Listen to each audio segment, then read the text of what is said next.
তাহেরপুর, মধ্যনগর, জামালগঞ্জ, ধর্মপাশা 4টে উপজেলারই কম বেশ অনেকগুলি হাওর আমি দেখেছি, বাঁধ দেখেছি। তো বাঁধের অগ্রগতি আছে, আরও অগ্রগতি বাড়াতে হবে। এবারের হাওরের বাঁধগুলিকে নিয়ে আমরা রিস্কে আছি। এই কারণেই আমরা বিগত 4 বছর কিন্তু বন্যা হয় নাই। আমরা আমাদের অঞ্চলের একটা কথা আছে গ্রাম অঞ্চলের কথা, যে প্রত্যেক 4 বছর পর পর আমাদের এখানে বন্যা হয়। এটা হওয়ার একটা আশঙ্কা আছে, আল্লাহ না করুক। যদি হয় তাহলে এটা আমাদের রিস্ক হতে পারে। সেই কারণে আমাদের এখন থেকেই বন্যার পরে যেন আমরা কথা না বলি যে এই অমুকের বিরুদ্ধে এটা করা দরকার, ওইটা করা দরকার।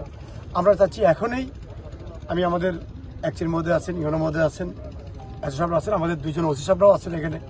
আমরা চাচ্ছি প্রত্যেকটা পিআইসিকে আমরা প্রেশারে রাখতে চাচ্ছি কাজটা 100% উঠায় নেওয়ার জন্য, এবং সাথে সাথে আমাদের পিআইসিদেরকে সাপোর্ট দিতে হবে। অর্থনৈতিক সাপোর্টটা আমরা শুনেছি মাত্র 32% তারা টাকা পাইছে, আর বাকি টাকা রয়ে গেছে। এর মধ্যে 60-70% কাজ তারা উঠায় ফেলছে। তো আমরা চেষ্টা করব যত তাড়াতাড়ি সম্ভব তাদেরকে টাকা দেওয়া এবং কাজটাকে সম্পূর্ণ করা। আমি আমার নেতৃবৃন্দ সহ যারা আছেন, প্রত্যেক হাওরের পাড়ের যারা আছেন, কৃষক যারা আছেন, সকলের জায়গা থেকে সজাগ থেকে হাওরের বাঁধগুলি একটু দৃষ্টি দিবেন। আপনারাও সহযোগিতা করবেন।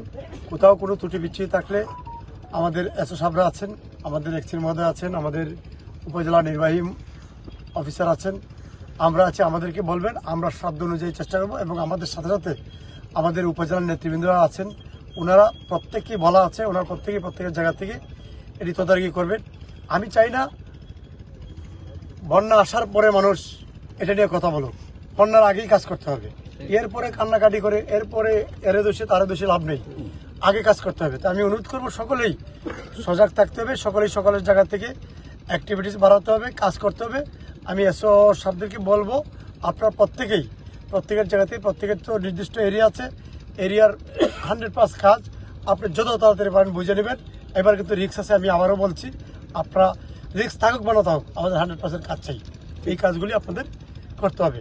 এই পর্যন্ত আমাদের কাজের অগ্রগতি হয়েছে আমাদের প্রায় 74%, এবং আমাদের যে ক্লোজারগুলো যেগুলো বললেন, ক্লোজারগুলো অগ্রগতি প্রায় 85% অ্যাভারেজ। হয়তো 2-1 উপজেলায় একটা কিংবা 2টা ক্লোজার যেগুলো আছে সেগুলো হয়তো অগ্রগতি একটু কম, 60% উপরে, 85% নিচে আছে। তো আমাদের হাতে এখনো 6 দিন সময় আছে, 7 দিনের মতো সময় আছে। আমরা চেষ্টা করতেছি আমরা এই সময়ের ভিতরে কাজ শেষ করার জন্য। আমাদের বছর একটু অর্থ সময় বিলম্ব হওয়ার কারণে আমরা একটু পিছিয়ে আছি, প্লাস নির্বাচনের কারণে আমরা কাজ পিছিয়ে ছিলাম।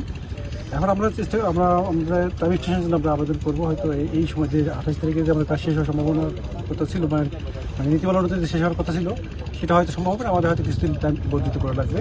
আমরা আশা করতেছি বর্ধিত সময়ের ভিতরেই আমরা কাজ শেষ করতে পারবো।